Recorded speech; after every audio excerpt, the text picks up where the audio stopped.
اور میرے ساتھ گندی حرکتیں کرتا ہے اور مجھے کہتا ہے کہ میرے ساتھ ناجائز تعلق بنائیں. بتائیں پھر میں کیا کرتا؟ میں پیچھے ہٹ گیا. توبہ استغفار. اب میں بغیرت تو نہیں ہوں کہ میں مزید بھی روکتا، اس کو منع کرتا تو یہ پتہ نہیں اور کیا کہہ دیتی. عاشر نے یہ بھی کہا کہ ماما کئی دفعہ گھر سے بھاگ جاتی تھی، کئی دن رہتی تھی اور پھر اس کے بعد واپس بھی آ جاتی تھی. میں نے کہا اچھا. میں نے کہا یہ درزی چیز کیا ہے؟ کہتا اور تو اور میری ماما نے درزی سے نکاح بھی کیا ہے. میں نے کہا بیٹا نکاح پہ نکاح نہیں ہوتا. اس نے کہا نہیں ہوتا لیکن میری ماما نے کیا ہے. اس کے بعد میں نے بات کی نائلہ کی نند سے. میں نے کہا جی السلام علیکم، کیا حال ہے آپ کا؟ آپ ٹھیک ہیں؟ کہتی جی ٹھیک. میں نے کہا مجھے سچ بتائیں معاملہ کیا ہے؟ نند نے مجھے یہ بتایا ہے کہ آپ یقین کریں کہ جب یہ یہاں سے گئی ہے نا تو گھر میں بڑا گند پڑا ہوا تھا.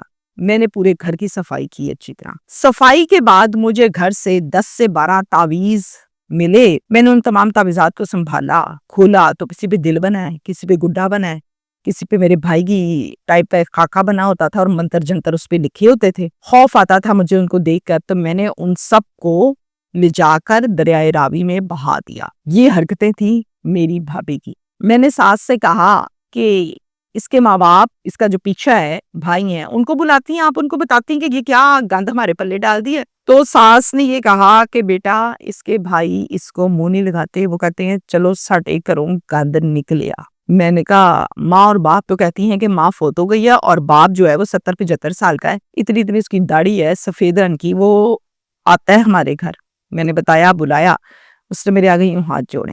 اس نے کہا میری چٹی داڑھی بھی ہے، آ کرو. میرے کہنے جو باہر ہے انے باز نہیں آنا اے انج دی اس شروع تو میں سمجھاواں گا. روتا دھوتا ترلے کرتا. پھر بتائیں ہم کیا کرتے؟ میں نے کہا ماں جی اگر اتنی بد کردار تھی، اتنی بری تھی، مارتی تھی، بد کرداری تھی، سب کچھ تھا، تو پھر آپ لوگوں نے چھوڑا کیوں نہیں؟ عزت کیوں نہیں بچائی اپنی؟ آپ لوگوں کی تو عزت خراب ہو رہی تھی. تو آگے سے ساس نے مجھے یہ کہا بیٹا میں اپنے بیٹے کو بہت دفعہ کہتی تھی عارف کو کہ عارف یہ ہمیں ذلیل کرا رہی ہے، ہماری عزت کی دھجیاں اڑا رہی ہے، انہوں فارغ کر دے پتر، ساڈا اے دے نال گزارا نہیں. تو عارف آگے سے کہتا تھا امی جو مرضی ہو جائے میں اس کو کبھی بھی نہیں چھوڑوں گا. پھر کہتی ہیں کہ ہمارا یہ جو 1.5 مرلے کا گھر ہے نا، میں نے یہ اپنی زندگی میں میرے شوہر نے اپنے دونوں بیٹوں کو جو ان کا حصہ بنتا تھا ان کے نام کر دیا، اور جو ہم نے عارف کو حصہ دیا عارف نے چپکے سے اپنی بیوی کے نام کر دیا، ہمیں پتہ ہی نہیں چلنے دیا. عاشر نے یہ بھی کہا ایک دفعہ تو میری ماما نے پولیس بلا لی اور اس کے بعد میرے پاپا پر جھوٹا پرچہ کروایا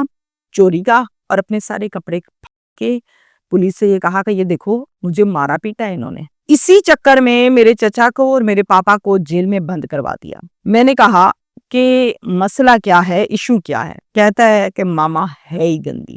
عاشر نے کہا کہ کسی بات پر درزی کے ساتھ ایک دفعہ ماما کا جھگڑا ہوا تو ماما نے درزی پہ بھی 376 کا پرچہ کٹوا دیا اور وہ اشتہاری ہے. اور سب سے اہم بات یہ بھی ہے کہ عاشر کا یہ کہنا ہے کہ میری ماما آج کل ایک تنویر نام کا آدمی ہے جس کی اتنی لمبی لمبی داڑھی ہے، اس کے ساتھ بائک کے اوپر گھومتی ہیں، پھرتی ہیں، آتی ہیں، جاتی ہیں. جب بھی تھانے آنا ہو بائک پہ اس کے ساتھ آتی ہیں، جب کہیں بیل کرانے جانا ہے بائک پہ اس کے ساتھ آتی ہیں، جب کچہری جانا ہوتا ہے پرچے ورچے کے ٹائم میں بائک پہ اس کے ساتھ آتی ہیں. تو جب بھی کوئی پوچھتا ہے یا ہم نے بھی کبھی پوچھا یہ کون ہے ماما، تو آگے سے کہتی ہیں یہ تو میرا کزن ہے، میرا رشتہ دار ہے، جبکہ ایسا کچھ نہیں ہے. ہم نے آج تک، میں جوان ہو گیا ہوں، میں نے آج تک کبھی یہ بندہ ان کے رشتہ داروں میں خاندان میں دیکھا ہی نہیں. آج کل تو رہتی بھی اس کے ساتھ ہیں، یعنی تھرڈ کریکٹر ان لائف، شوہر، درزی اور آج کل تنویر.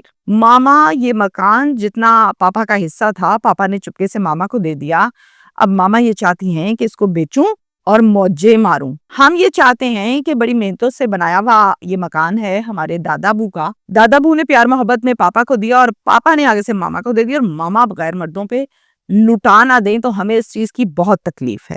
سسر کا ذکر نہیں کیا. سنیں، سسر انتہائی ضعیف ہیں، سسر کو پیمپر لگتا ہے، پراپرلی وہ چل نہیں سکتے، اس قدر بوڑھے ہیں، لاغر ہے جسم. جب پولیس آئی، اس عورت نے بلائی تو پھر سسر کو دھکے دے کے اس 1.5 مرلے کے مکان میں سے باہر نکال دیا گیا. وہ ساری رات باہر گلی میں ٹھٹھرتا رہا پیمپر کے ساتھ، کسی کے تھڑے پر بیٹھا رہا. سارے محلے نے دیکھا اور سارے محلے نے بددعائیں اور آہیں دیں اس عورت کو. اب یہ ساری الزامات اور باتیں ہیں نائلہ کے خلاف.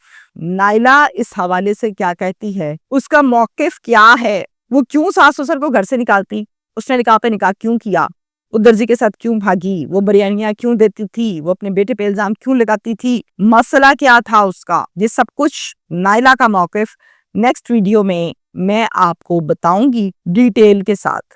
اور پھر یہاں پر میں نہ سچا نائلہ کو کرنے کے لیے بیٹھی ہوں، نہ جھوٹا فیملی کو کرنے کے لیے بیٹھی ہوں۔ میرا کام آواز بننا ہے، میں وہ بن رہی ہوں۔ میں آپ کو یہاں پر صرف ایک بات تفصیل کے ساتھ کہنا چاہوں گی، وہ یہ ہے کہ ہمارے قانون میں، ہمارے اسلام میں اور اللہ کی بنائی ہوئی حدود و قیود میں جو ہمیں بتایا گیا ہے، کہیں پر نہیں لکھا کہ آپ ساس اور سسر کو ماریں پیٹیں، گالیاں دیں، دھکے دیں۔ یہ کہیں نہیں لکھا کہ آپ نند کو ذلیل کریں، کہیں نہیں لکھا آپ بیٹے کو ذلیل کریں، اور کہیں نہیں لکھا کہ آپ غیر مردوں کے ساتھ ناجائز مراسم قائم کریں اور پھر یہ کہیں کہ تم کون ہو مجھے پوچھنے والے، نیور ایور، یہ کہیں نہیں لکھا۔ یہ کام وہ بہو کرے یا یہ کام بندہ کرے، یعنی مرد کرے یا عورت کرے، اس کا خمیازہ اتنا گہرا بھگتنا پڑے گا کہ انسان تصور نہیں کر سکتا۔ کہتے ہیں ذرا بڑا لذیذ ہوتا ہے، کر بیٹھتا ہے انسان، توبہ استغفار بہک جاتا ہے، لیکن ذرا ایک قرض ہے اور یہ